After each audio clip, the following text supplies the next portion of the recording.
الحمد لله رب العالمين والصلاة والسلام على أشرف الأنبياء والمرسلين محمد بن عبد الله وعلى آله وصحابته أجمعين وبعد السلام عليكم ورحمة الله وبركاته. Dans notre exposé consacré à Hukm al-Ihtifal bil Mawlid an-Nabawi, la sentence propre à la célébration de la naissance du prophète alayhi salatu wa salam, et nous sommes arrivés donc à la question suivante, plutôt c'est une équivoque soulevée par certains: Inna al-ihtifala bil mawlid bid'atun hasanatun. Le fait de fêter ou de célébrer la naissance du prophète alayhi salatu wa salam constitue une bonne innovation.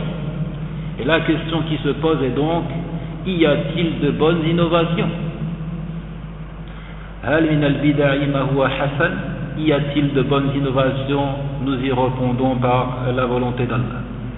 Man qassama al-bid'ata ila bid'atin hasanatin wa bid'atin sayyi'atin fahuwa mukhti wa mukhalifun liqawlihi sallallahu alayhi wa sallam kullu bid'atin dalalah. لأن الرسول حكم على البدع كلها بأنها ضلالة وهذا يقول ليس كل بدعة ضلالة بل هناك بدعة حسنة. Celui qui a subdivisé l'hérésie en bonne innovation et en mauvaise est certes dans l'erreur. Il a contredit la parole du messager alayhi salatu wa salam: toute innovation est un égarement. Kullu bid'atin dalala. Toute innovation est un égarement. Il est clair que le prophète a généralisé la sentence. C'est d'une portée générale, toute. Wal'am la yukhassasu illa bidalil. La règle dit: le texte d'une portée générale ne peut être spécifié qu'avec un argument à l'appui. Ne peut être spécifié qu'avec un argument à l'appui. Le prophète alayhi salatu wa salam a dit: toute innovation est égarement. Et celui-ci dit: ce n'est pas toute innovation qui est égarement, il y a plutôt de bonnes innovations. Alors, qui croire, qui suivre? Celui qui ne parle pas sous l'effet de la passion. In huwa illa wahyu yuha. Ce n'est en réalité qu'une révélation inspirée, ou plutôt celui qui prend sa passion pour divinité. قال الحافظ ابن رجب في شرح الأربعين قال: كل بدعة ضلالة من جوامع الكلم لا يخرج عنه شيء وهو أصل عظيم من أصول الدين.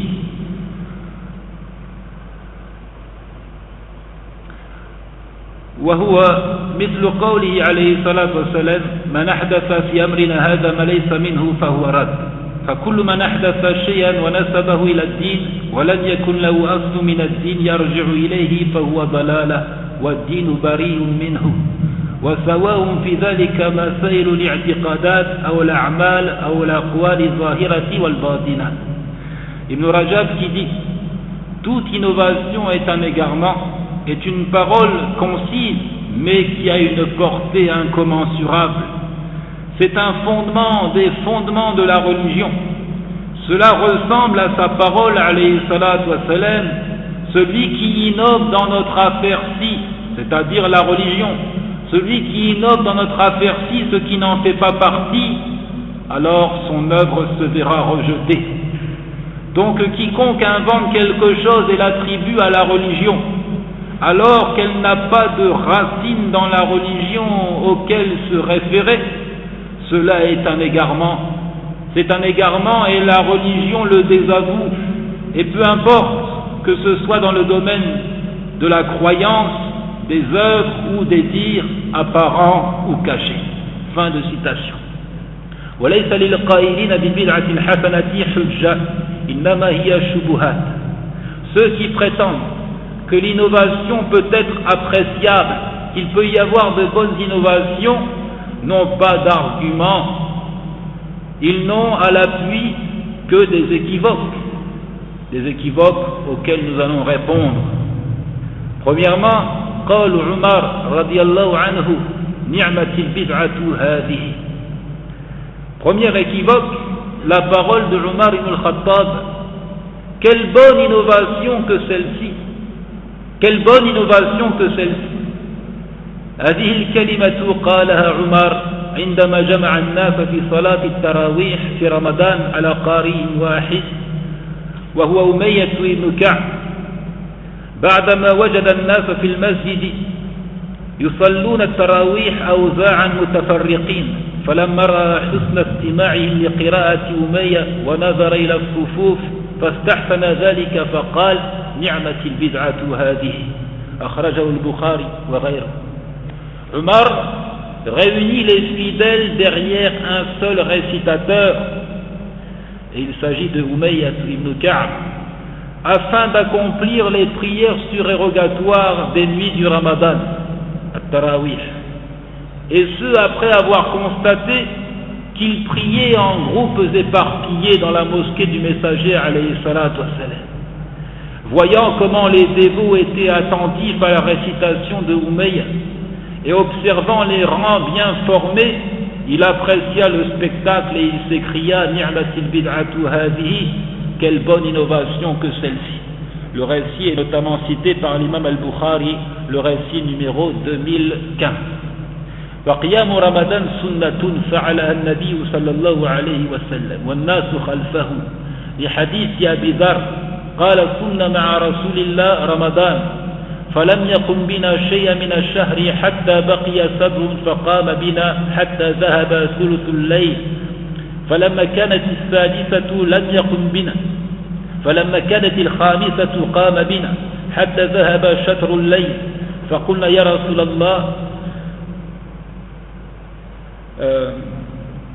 لو نفلتنا قيام هذه الليلة فقال إن الرجل إذا صلى مع الإمام حتى ينصرف حسب له قيام ليلته فلما كانت الرابعة لم يقم فلما كانت الثالثة جمع أهله ونساء والناس فقام بنا حتى خشينا أن يفوتنا الفلاح قال قلت وما الفلاح قال السحور ثم لم يقم بنا في بقية الشهر أخرجه أبو داود ومثله في الترمذي وقال فيه حديث حسن صحيح.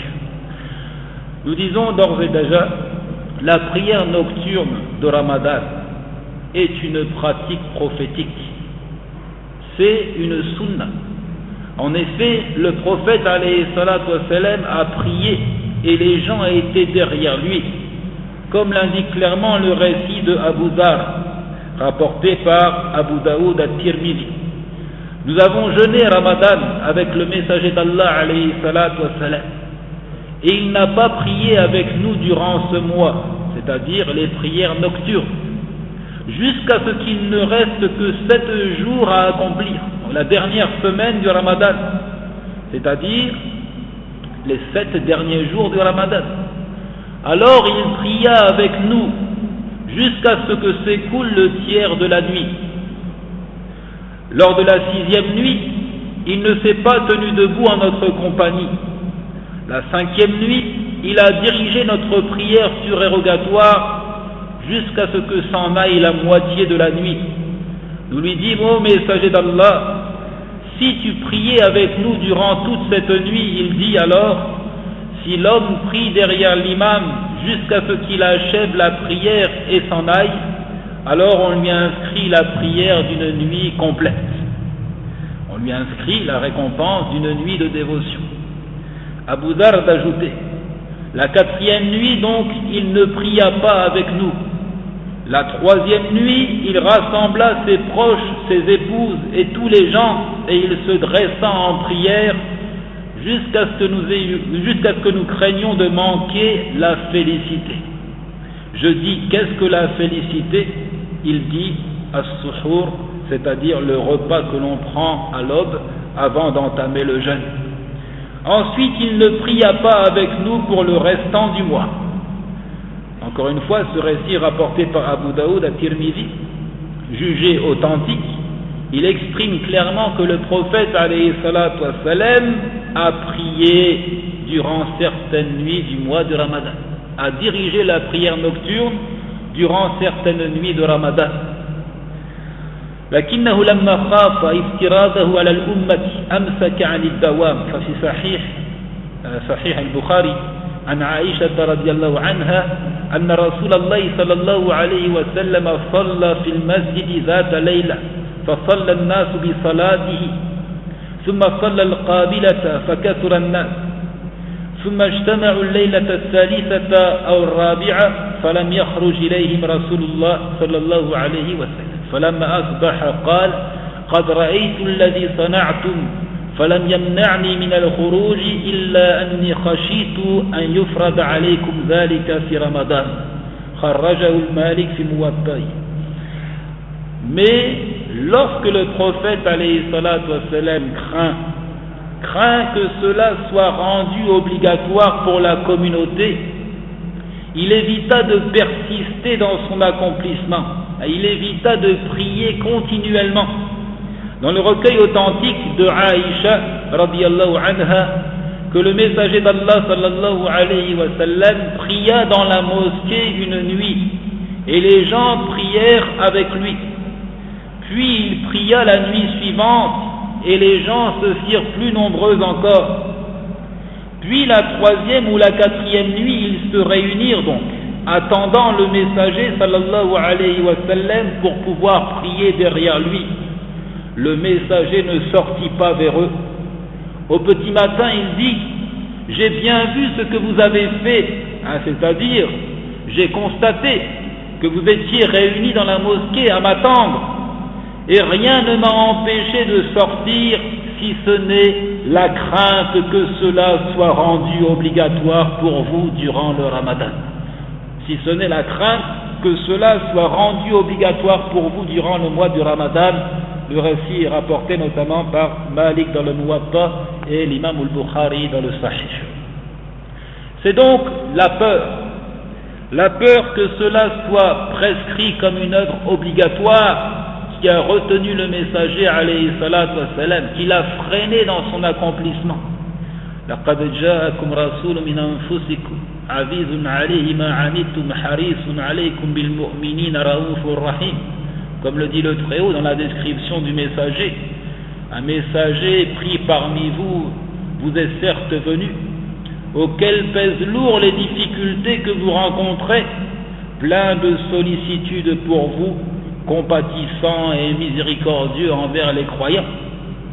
فالحديث يثبت كونها سنة لقيام النبي صلى الله عليه وسلم بالمسجد جماعة بأصحابه وقد امتنع خشية الافتراض وهو لا يدل على امتناع القيام مطلقا لأن زمان النبي زمان وحي وتشريع فلما زالت علة التشريع بموته رجع الأمر إلى أصله وقد ثبت الجواز فلا ناسخ له.